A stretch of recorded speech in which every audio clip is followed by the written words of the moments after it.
বিগত বছৰৰ দৰে এইবাৰো আমি সন্মিলিত মাঘ বিহু মঞ্চৰ উদ্যোগত ভোগালী উৎসৱ আয়োজন কৰিছোঁ। এখন আদৰণি তোৰণ এনেদৰে বনাইছোঁ আৰু আদৰণি তোৰণতে আমি ফটো মাৰিবৰ কাৰণে চেলফি ষ্টেণ্ড বনাই দিছোঁ। এফালে সকলোৱে ফটো মাৰি ব্যস্ত হৈ আছে।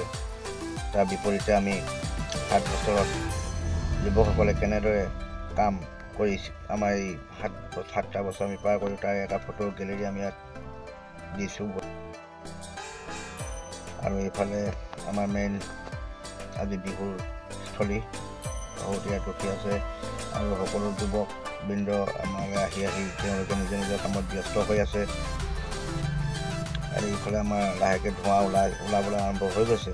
ভাত আহাৰ মানে ৰান্ধি আছে, গাঁৱৰ যুৱকসকলে ৰান্ধিছে। আমি কোনো কাৰিকৰ মতা নাই। ঘণ্টা সময়ৰ পাছতে আমি গাঁৱৰ যুৱক যুৱতী জীয়ৰী বোৱাৰীসকলৰ মাজত আমি বিভিন্ন প্ৰতিযোগিতা আৰম্ভ কৰিম।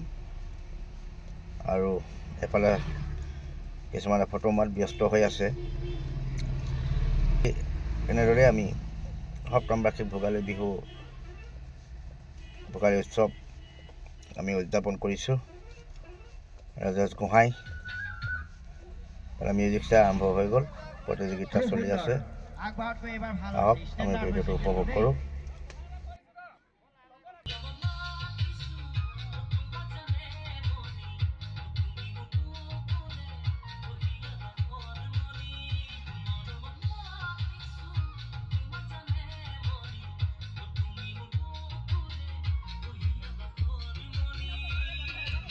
গাঁৱৰ বোৱাৰীসকলৰ মাজত অনুষ্ঠিত হোৱা মিউজিক চেয়াৰ প্ৰতিযোগিতাত কোনে প্ৰথম স্থান লাভ কৰিবলৈ সক্ষম হয় চাওঁ আহক।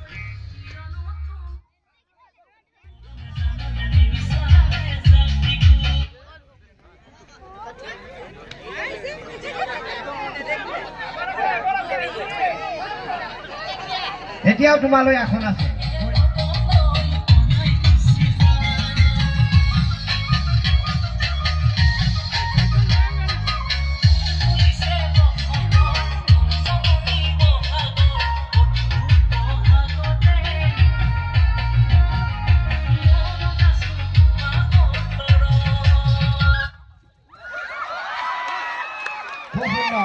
চকী ভাঙিব দেই, চকীখন আঁতৰাই দিয়া।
হে